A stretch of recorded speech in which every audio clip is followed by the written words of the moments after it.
अस्सलाम वालेकुम प्यारे बच्चों आज की कहानी का नाम है सच बोलना। एक दफा का जिक्र है, एक घर में दो बच्चे अपनी दादी के साथ रहते थे।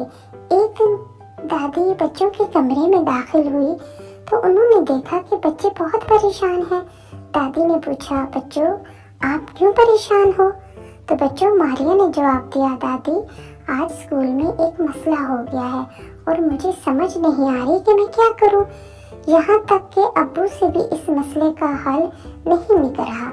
तो दादी ने कहा, अच्छा मुझे बताओ, मैं आपकी मदद करने की कोशिश करती हूँ।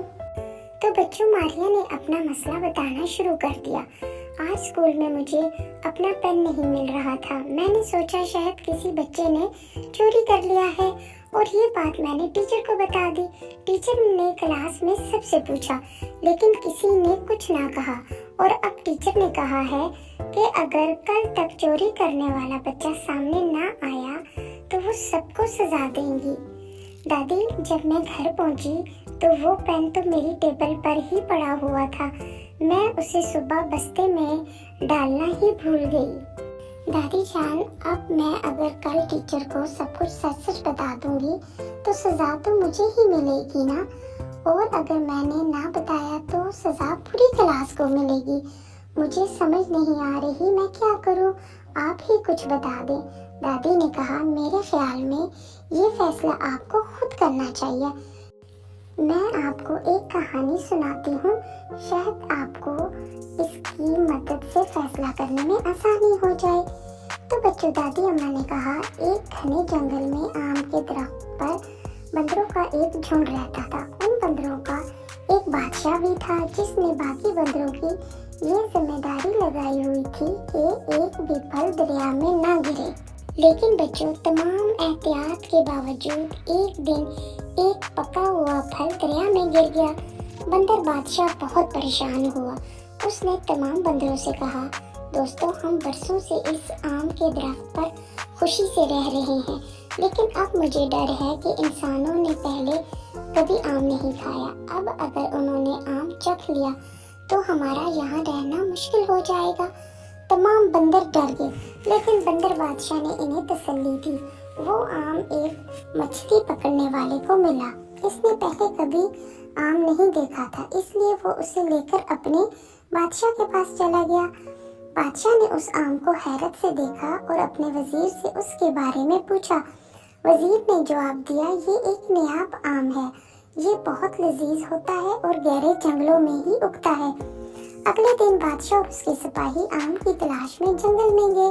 सिपाहियों को देखकर तमाम बंदर डर गए और जोर जोर से चीखने लगे।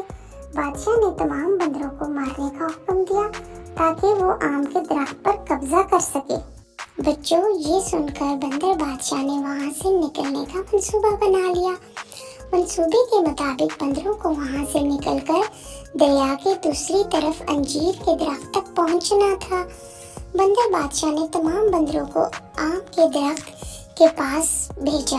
फिर उसने एक लंबी सी बेल लेकर उसको दरख्त के साथ मजबूती से बांध लिया और दूसरे सिरे को अपनी कमर पर बांधा और बड़ी मुश्किल से दरिया पार करते हुए अंजीर के दरख्त पर पहुंचकर वो सिरा उस दरख्त के साथ बांध दिया। तो बच्चों, फिर उसके बाद तमाम बंदर एक एक करके दूसरी तरफ जाने लगे। इनमें से एक बंदर अपने बादशाह को पसंद न करता था। इसने बंदर बादशाह को बड़ी बेरहमी से दरिया में धक्का दे दिया। बंदर बादशाह का सर चट्टान से टकराया। दूसरी तरफ इंसानों का बादशाह ये मंजर देख रहा था।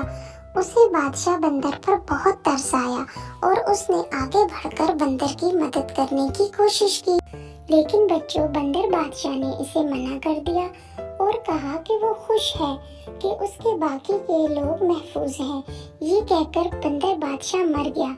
मारिया ने ये कहानी सुनी तो उसने अपनी दादी से कहा, मैं समझ गई हूँ दादी, मैं कल अपनी टीचर को सब कुछ सच बताऊंगी। इससे फर्क नहीं पड़ेगा कि मुझे सजा मिले या ना मिले, लेकिन मेरी वजह से पूरी क्लास को सजा नहीं मिलेगी। दादी ने जवाब दिया, मुझे खुशी हुई कि तुमने एक दुरुस्त फैसला किया। तो बच्चों सच में बहुत ताकत है। आप भी हमेशा सच बोलें। हम मिलेंगे अगली एक और अच्छी कहानी में। मेरे चैनल को सब्सक्राइब कर दें प्यारे बच्चों। अल्लाह